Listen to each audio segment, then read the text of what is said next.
Բարև ձեր բոլորին, ինչպես խոստացած էի, այսօրվա մեր վերնագիրն է ապաշխարություն,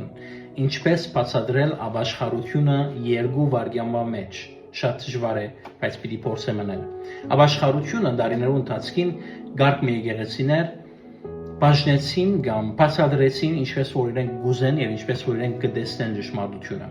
Գարկ մի եկեղեցիներ նույնիսկ սկսան ասել, եթե դիգին ապաշխարած է, բեք չէ որ իր մազը ներգե, բեք չէ դապատ հակնի, բեք չէ միշտ փեշ հակնի եւ այլն եւ այլն։ Բայց ճշմարիտ ապաշխարությունը ինչ է։ Ճշմարիտ ապաշխարությունը արդակին երևույթը չէ, այլ ներքին փոփոխությունը, որ գծոլացնե թեպի քո արդակին կյանքդ։ Կարճ բացառությունը տալու համար եւ որ գտեսնենք Աստվածաշունչի մեջ Գործարաքելոց երկրորդ գլուխը եւ գտեսնենք ինչպես Պետրոսը սկսավ քարոզել եւ հոն գտնվող բոլոր մարդիկը հավատացին Քրիստոսի եւ եկան դեպի Պետրոսի եւ ասին հիմա գահավատանք ինչ պետք է անենք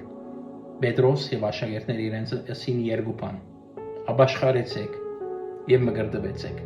եւ այնպիսով այդ ժողովուրդը որ անհավատ էին հավատացյալ եղան եւ ապաշխարեցին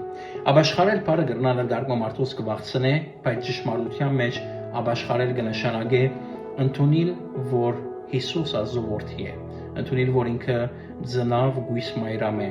ինքը եկավ աշխարհ իմ եւ քու մեղքերուդ համար խաչը բարձրացավ, մահացավ, երրորդ օրը հարություն արավ եւ իր հարության միջոցով, իր խաչի միջոցով ես եւ տուն ունենք հավիտենական կյանք։ Եթե այսօր կհավատաս, դու արդեն ապաշխարած ես, դու կգնաս աղոթել եւ ասել Աստծո, ով Աստված, ես ապաշխարած եմ եւ ինձ օգնե որպեսզի ապրիմ կյանքը վայել Քրիստոսի։ Ապաշխարությունը իդ այո շատ կարեւոր է հետևիլ ամեն ինչի, հետևիլ անիշ որ ասկիրքը գսե, անիշ որ քրված է այստեղ։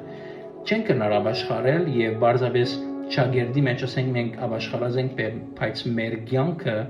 այդ մեկը ցույց չի դար։ Ապաշխարելը քայլի սկիզբն է եւ ժամանակի ընթացքին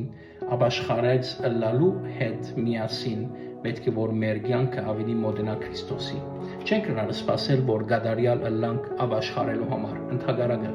կապաշխարենք, որովհետեւ ընդրենք գադարելության կամ սրբության ճամփան։ Գադարյալ մեկը չկար, ոչ այլ գա, միայն Հիսուս Քրիստոս ինքը, որ այս աշխարհն անցավ, միակ գադարյալ եւ ամենը ինքն էր։ Մենք գադարյալներ չենք, մենք պիտի փորձենք նմանել Քրիստոսի։ Անորմալ այսօր կքաչալերեմ, որ հարցնես, արդյոք ապաշխարած ես տուն, եւ եթե կհավատաս այս ասածներով, ուրեմն տուն ապաշխարած ես եւ աղոթե Աստծո, որպեսզի քեզի օգնե։ Աղոթե Աստծո, որպեսզի ասես, այո, ես կընդունիմ քեզի, կապաշխարեմ, իմ կյանքս քեզի կնվիրեմ եւ օգնե ինձ, որ իմ այս ապաշխարության որոշումս իրական լա եւ երևելի լա բոլոր այդ մարդոց, որ իմ շուրջս են։ Եթե ունիք հարցումներ, խնդրեմ գրեցեք եւ կփորձեմ պատասխանել։ Աստված օգնի ձեզ։